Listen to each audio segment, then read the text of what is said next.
Hugh Hefner, a true American icon, created an empire that was unrivaled.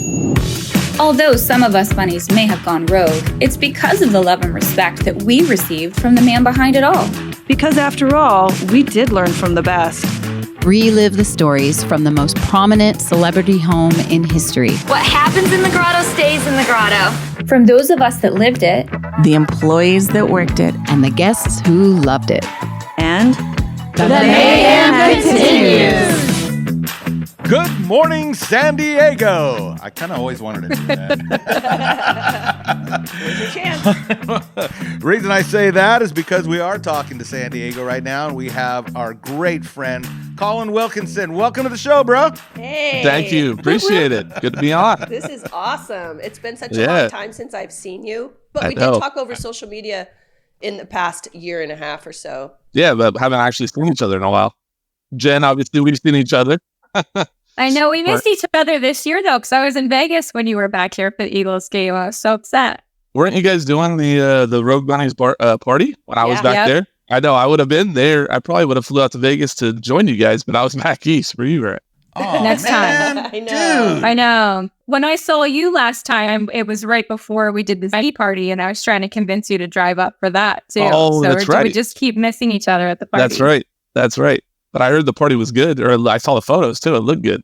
It was a blast. We're still recovering.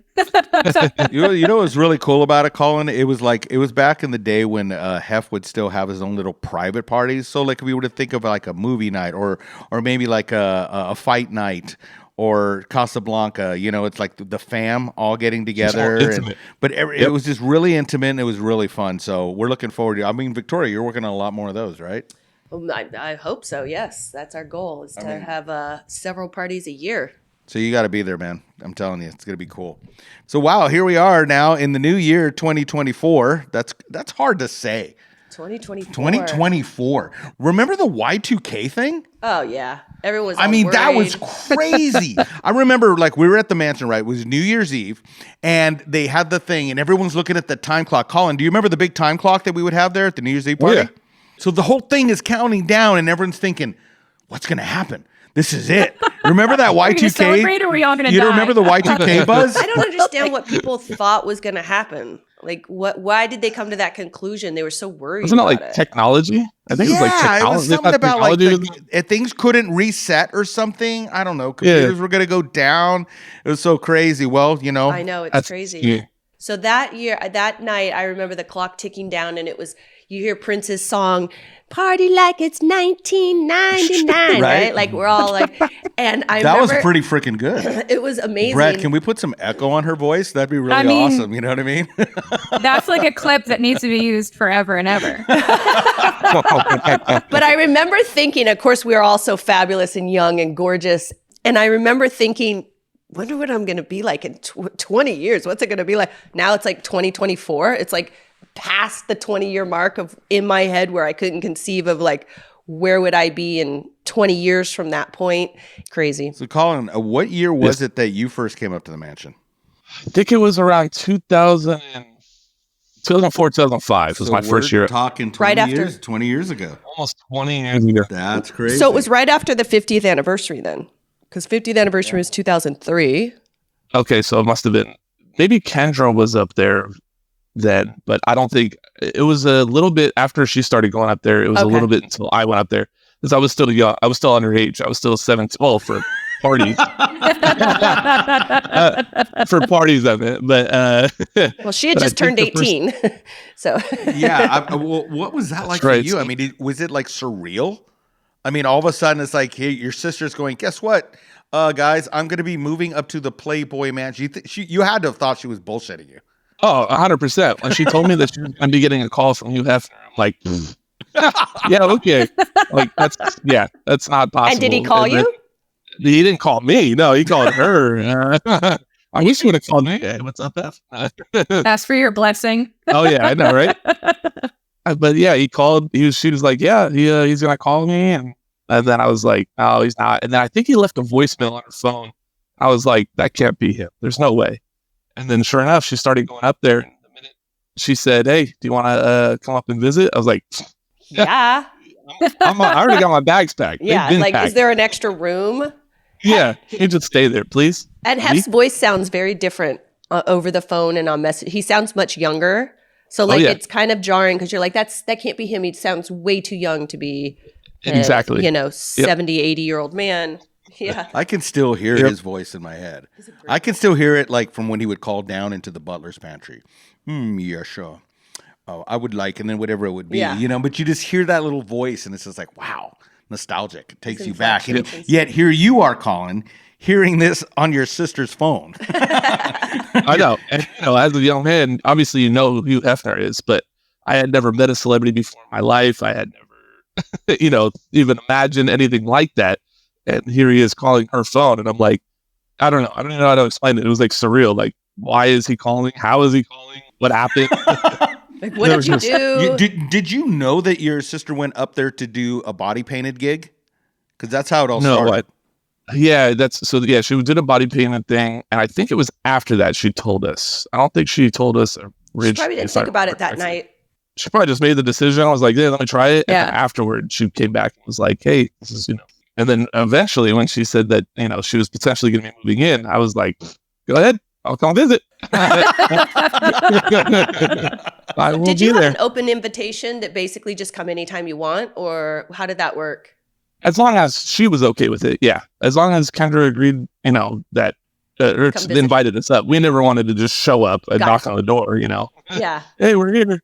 But yeah, every time she asked us to come up, or it was the holidays or something like that, yeah. I mean, we were always welcome. Hef always welcomed us with open arms. I think Hef always liked his girlfriends to have their family come to the mansion because then the girlfriends weren't leaving, right? Well, so he always was wanting everybody to come to the mansion and hang. And as anyone, I think as in anyone in a relationship, you want to know the extended family. Exactly. Yeah. And what I was just thinking to myself is like going past through all the different girls that had been up there, Colin, you and your mom, you guys became part of our family. Oh, yeah. I mean, you guys were up there all the time, and it was so cool. Dinners, I mean, we get excited. You'd come into the butler's pantry, and, everyone be shooting the shit. And, I mean, you ended up developing, friendships with everyone on the staff. That was the first thing. Every time I went in there, I obviously hug Kendra, say hi, but then I'd run over to you guys, you, Brian, and I'd be like, hey sis, later.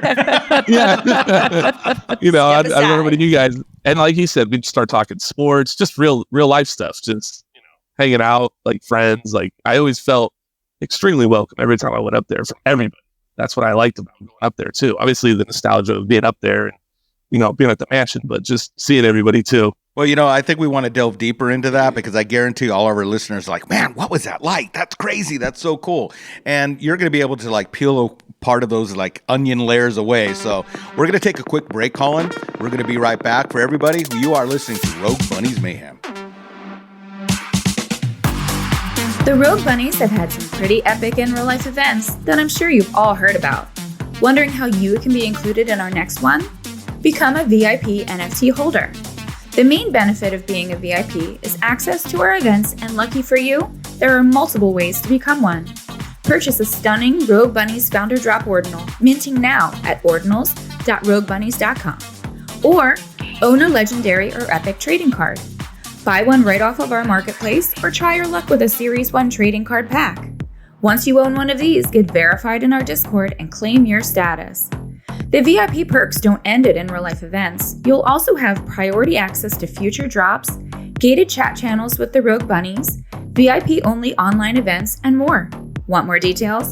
Visit roguebunnies.com. Then follow the bunny mask and get ready to go rogue. Welcome to the metaverse! So right before we went to break, we were just talking about like you come into the butler's pantry, talking sports. You ended up developing some really cool relations. I'm sure you probably still talk to Brian Horowitz. Yep, talk to him all the time. We talk because he's a Dolphins fan, so we always banter each other back and forth about the Dolphins and and all that kind of stuff.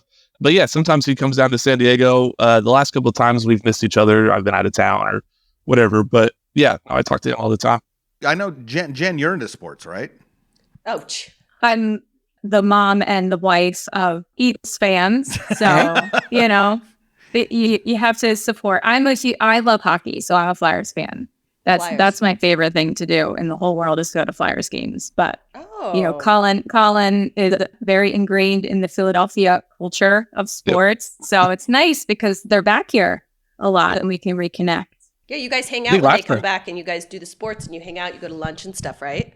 Yeah. Well, it was funny the last time we were texting. I'm like, he was flying into Philly and I'm like, I'm so close. And he's like, I'm going to be in this town tomorrow. Like, that's where I live. We should probably get lunch or something. So we lunch at the local bar and, he got to watch his games and stuff. It was cool. It's cool. It's so nice because we always say this about the Playmates is you haven't seen each other in forever and you get back together and it's just like nonstop conversation. It's the same when I see you and your mom. It's just all those memories come back, all those emotions and missing the way it used to be and everything like that. So see, my mind is wrapping around this because I've been having to rethink about our experiences from the outside world rather than from where our point of view is.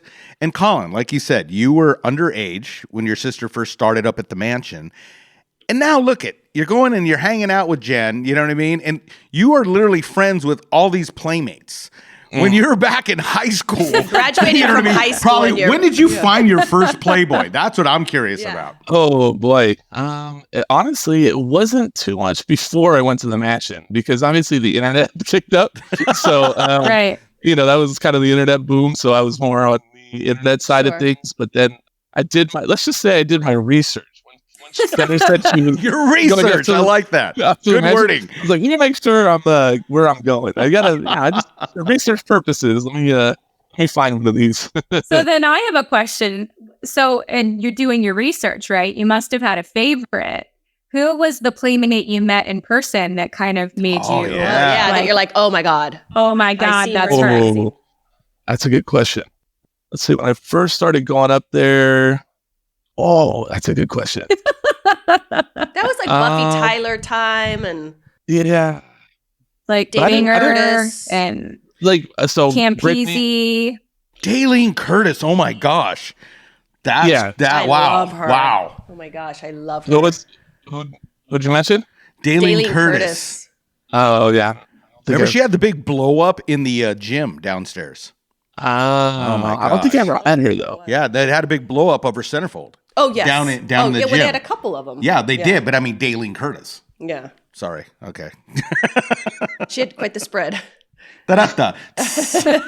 Can we add some drum roll in there? No, but I mean, think about that. I mean, that had to have been a trip, Colin, for like you and your friends. Like you come up to the mansion, you're like, I'm going to go visit my sister, but you're going to the Playboy Mansion, and then coming back to your friends and going, hey, what'd you do for the weekend? Did you ever get to bring any of your friends? Did you ever get to? Oh, yeah. Okay. Yep. So every party, I always had a +1. So I always tried to I brought one friend a majority of the time, but I also switched it up a couple of times because I really wanted a lot of my friends to experience this unbelievable event or party or whatever we were going up there for, just to say they've done it in their life. I mean, for the rest of their life, now they can say they went to the Playboy Mansion when it was still around. And that's something that will live with them forever. Every time when we leave, they always just turn to me and like basically just say, I don't even know how to thank you. This was the most unbelievable experience. Like I can't even put into words what this meant to me. So and not for nothing, like when everyone saw Colin, like we were all running up to you like, Colin, giving you like hugs and you were the star of life. Everybody wanted to hang out with you all night. I noticed you never brought a girl up. No, one time. He's like, no. One time. Why do you bring Sam to the beach? I know. Come on. Well, here's the thing. I brought my girlfriend at the time.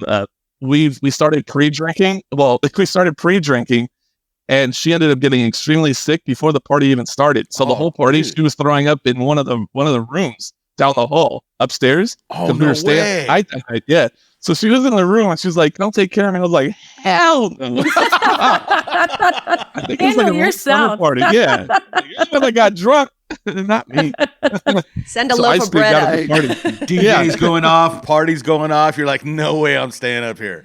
Oh, no way. Not during a party. Maybe so it was just a random night, but.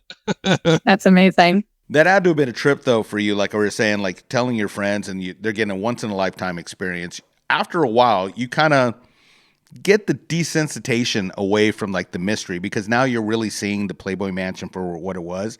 Can you tell all of our listeners like what that was like? Because I keep trying to explain to people, it's like a family, and it is. It's I love it when others explain it from their point of view. Yeah, I consider you guys family. Like Jen just mentioned, when I would show up to the party and they would already be there, we'd immediately walk up to each other and just, how are you? You know, it wasn't even like we're at the Playboy Mansion anymore. It's just like we're at a party with our friends and our family.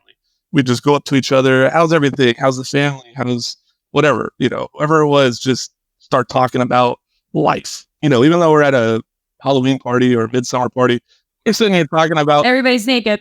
Yeah, everybody's half naked and we're just like, that's just normal. Yeah. Totally normal. You know, you're in lingerie, I'm in boxers. So how's the family? How's the boyfriend or whatever? The shock of nudity goes away quickly, right? Yeah, like once you're around it and everything, there's girls like with nothing but a cork and a toothpaste on there, whatever, and you're just like, you know, like it just becomes like it's not as much of a like, oh my god, it's funny how that you get desensitized to. Like well, I think things. it's like when not you think of like you're just not so shocked by it. Like it just you kind of settle in and whatever. It just becomes a norm. Like if you go to Europe, it's not uncommon to go see people, you know, topless or fully nude. Yeah. And here we're like, oh my gosh, you know. We can't handle it. So yeah, I mean, you're talking about your life in your boxers with your friends. Yep. Yeah. I mean, I didn't think anything of it. Like, you know, it was just like. Whatever, like you mentioned, you're just not, I guess desensitized, not the word. You just don't care. You're like, I'm here for a good time. I'm not here to just see you naked. Or as a young man, it's not bad, but I'm not going to lie. But it's just something where you built that friendship, built that family, and it's more than just being around each other naked at a party. You were just kind of sharing with everyone how you had the one experience where you brought a girl and she was kind of having a bad time, you know, down the hall in one of the bedrooms. But I guarantee you have some other stories that you've not told anyone. So we're going to take a quick break. We're going to take a quick break. You now. Sorry, that's the tease, but we're going to be diving in. I want to hear some of this stuff because it's been really fun after the fact that now everyone's going, well, there was this one time. So we'll be right back. We are here with Colin Wilkinson. You are listening to Rogue Bunnies Mayhem. Hi, it's Victoria Fuller, founder and lead artist of Rogue Bunnies, and more importantly, Miss January 1996. You should all know the story by now. Me and my 100 bunny sisters have gone rogue. What you need to do is visit roguebunnies.com.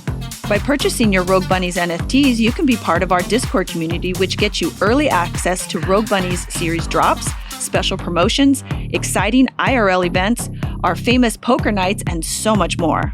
All you have to do is visit roguebunnies.com. That's roguebunnies.com. Let's explore the future together. Welcome to the metaverse. So, Colin, I'm not letting you off the hook, dude. We said right before break, I want to hear some deep dive stories. But Victoria just brought up that Jen asked you a question earlier. Was there a Playmate that you saw in the magazine and then met in real life that you were like, oh my God, I can't believe it, or that you had a crush on, or maybe one of your sister's close Playmate friends that you had a crush on? Yeah, well, there probably was. Well, there was many, but I'd probably one of the first ones, and my sister became friends with her, was Brittany Binger. Yeah, that's for sure. Brittany. And I saw her, and I was like, wow. We all saw her and said, wow. Wow. Amber Campisi was another one. Still to this day good friends with. Love Amber. And then there was one a little later in the I don't know what you want to call it, the cycle, or later in the years, Jessica Burciaga. Yeah, she was a Playmate. Yeah, Jessica, she was February of my year. Oh, she was February. I've been hitting her up because I have been too. She keeps coming up on my socials, and I'm like, "Hey, you're really great." I thought I remembered her name, but she doesn't mention anywhere that she's a Playmate. Like she doesn't talk about it at all on anything. Interesting. Oh, really? No. Yeah, I don't follow her much, but like Amber, I'm still friends with. Brittany, I haven't talked to in a while, and then Jessica, I never really talked to. It was just I saw her at a party one time. I was like. I keep tripping out that like a lot of these girls when they first come up, you know, and they're like, oh, I just got my centerfold come out, and there you are in the butler's pantry and you're whipping it out and you're like, wow, they're just starting this whole new life, journey, yeah. you know, and then you become friends, and then time goes on, and you're like, whoa, you just got married. Whoa, you just had a kid. Whoa, you just, I mean, it's a trip, man. Did you know I dated a Playmate? What? All right, here we're dishing it out here, ladies and gentlemen. I didn't mention her, but Candace Cassidy. Really? Okay, Yeah, I want to I know was how going this to happened. Candace. How did this all? Yeah. Give us the lowdown. So I met her at a. Do you guys know do you guys know Candace? Yeah, she was my year. She was Oh, yeah, June, that's I right. think. Yeah. Yep. Yes. So I think I met her at a party one time. Do you remember what many party? years ago? I want to say midsummer. Okay, all right. So everyone's in pajamas, lingerie. Got it. Go. Yep. And I saw her and I was like, wow. So I just got my shot and I walked up to her and I was like, hi, how's it going? Now, if you know Candace, she is a very quiet person. Very quiet, very reserved, doesn't say more than 2 words. She's from a tiny town in Ohio. Tiny town. I'm talking like 100 people. Wow. And yeah, that's what blew my mind. Like her being at the mansion and all these big lights. And so she was just sitting there in the corner, just quiet. And so anyway, just started talking with her, just tried to be friendly with her, have her open up. We went and got a few drinks. And then after that, you know, we would just text back and forth, right back and forth. And then I think I was going on a trip. Maybe there was a couple things. I think it was for the birth of my nephew, little Hank. I went back to Indianapolis and the Ohio's right there. And so she drove down. We went to a Colts game together. When I flew to Philly one year, she actually drove from Ohio up to Philly. We hung out there. Okay. I went to Tennessee one time. She drove down there. Aww. And then obviously she came out to San Diego and visited. But we just realized that it couldn't work because You were 12 and she was 20. Yeah. Believe it or not, was I older than her? I didn't be older than her.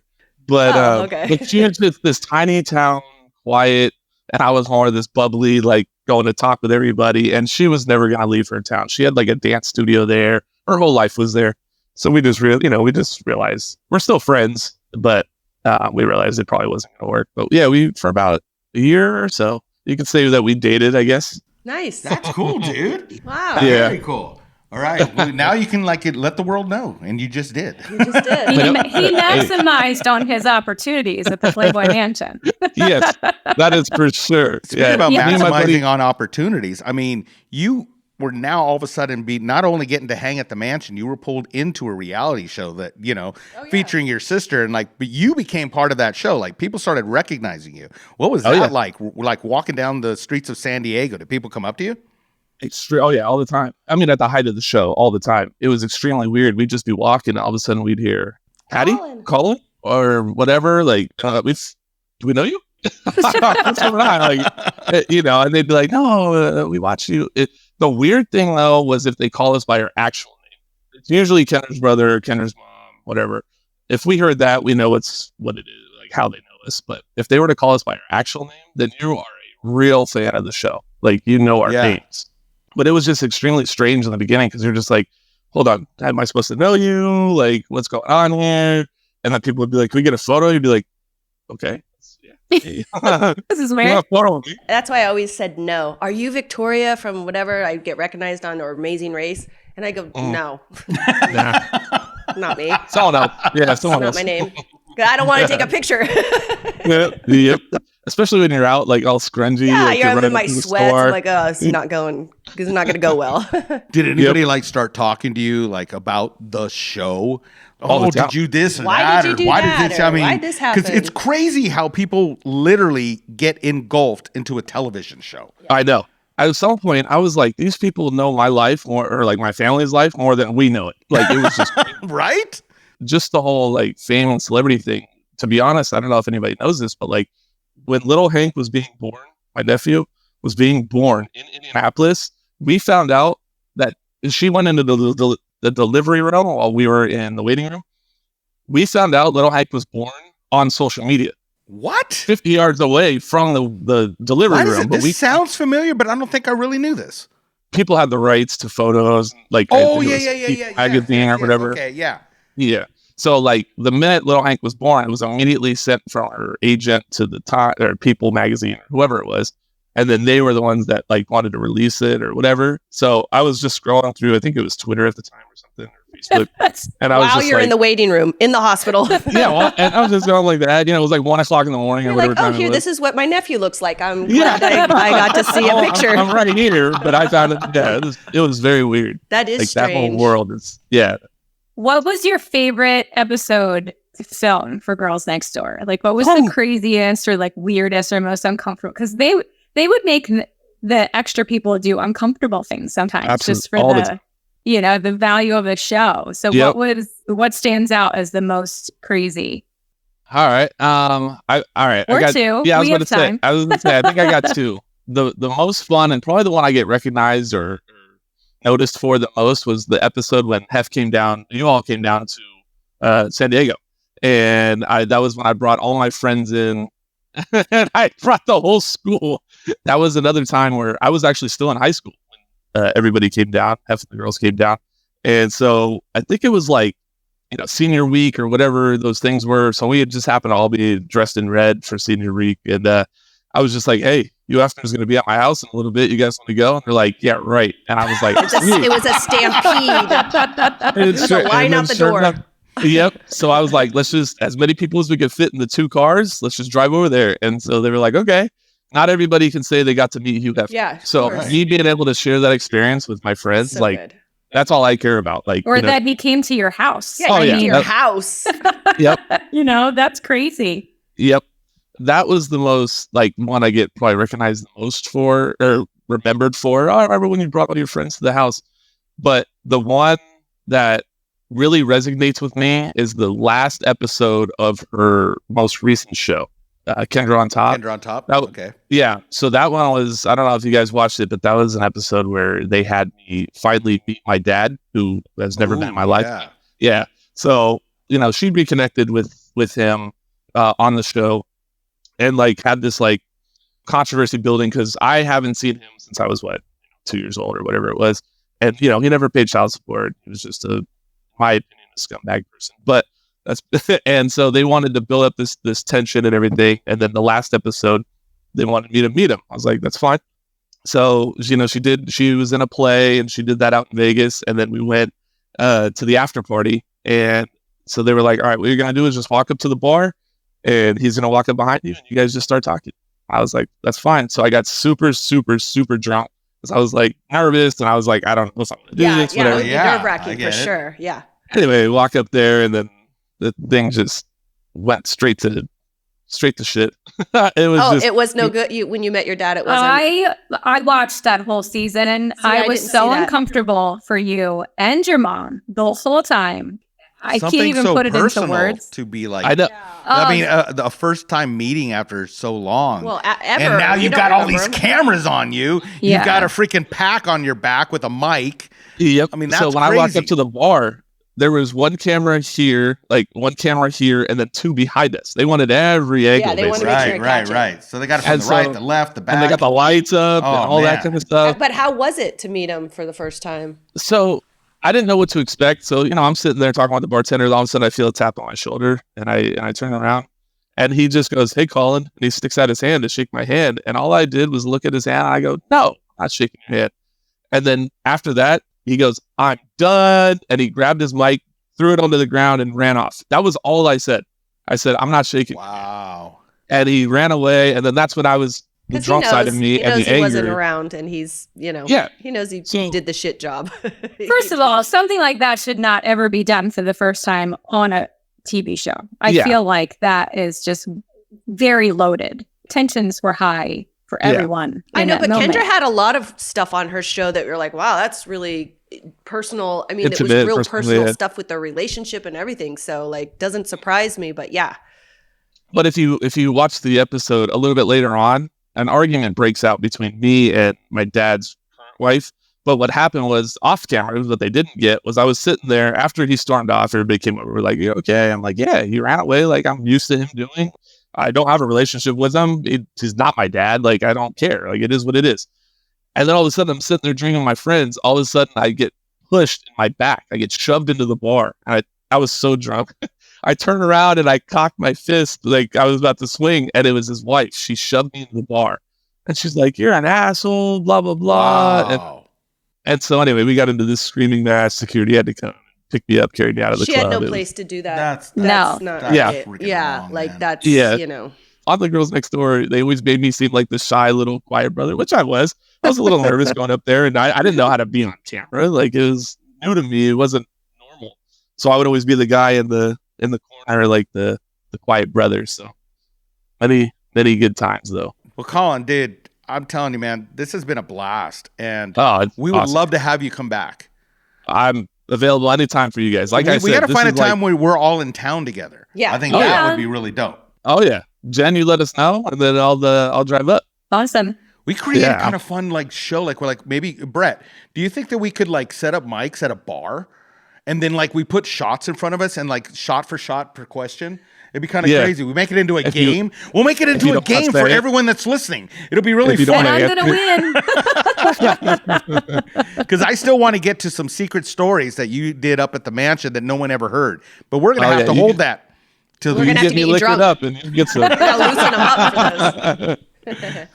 You know, we're about to close out, but you know, a lot of people always ask, "What was it like?" And this is just as we end this up, what was it like, you know, for you in the relationship with Hugh Hefner, man? People always ask this question: how was Hef? How, what was your relationship? Obviously, me and him weren't like the closest person in the world, but every time I went up there, he always showed my family love. Every single time, he always came up, shook my hand, hugged and kissed my mom. I was just like, it's a pleasure to see you guys. And having this iconic figure just really embraced you and bring you into his home. He'd walk into the room. Do you guys need anything? You're asking us if we need anything. Like, you're the living legend. So we should be, I feel like we should be doing that to you. But he was always just the nicest person to us. Every time we went up there, to the parties, we'd go over, say hi. He'd be like, do you have everything you need? Are you good? Always making sure we were good. So I couldn't thank him enough. He was an unbelievable man and extremely genuine to us. That's awesome, buddy. How does everybody follow you on your socials? Instagram, I have Facebook. I'm not on it as much, but Instagram, I'm usually the most active on. Colin Wilkinson, 619, San Diego's area code. But yeah. That's cute. But yeah, so if anybody, a lot of people, love to write me and ask questions about the mansion, all that type of stuff. If I have time, I always respond because I just like, if it gives them a little piece of, enjoyment hearing about their favorite time watching the show, like some behind the scenes stuff or something, why not? Yeah, it's fun to share for sure. Exactly. Yep. Colin, Awesome. thank you so much, man. We look forward to it. I'm thinking now we need to do a road trip to San Diego. I know. Oh, Right? Let's go do it. Or You y'all let can me come know. out here for an Taco Eagles game. Tuesday.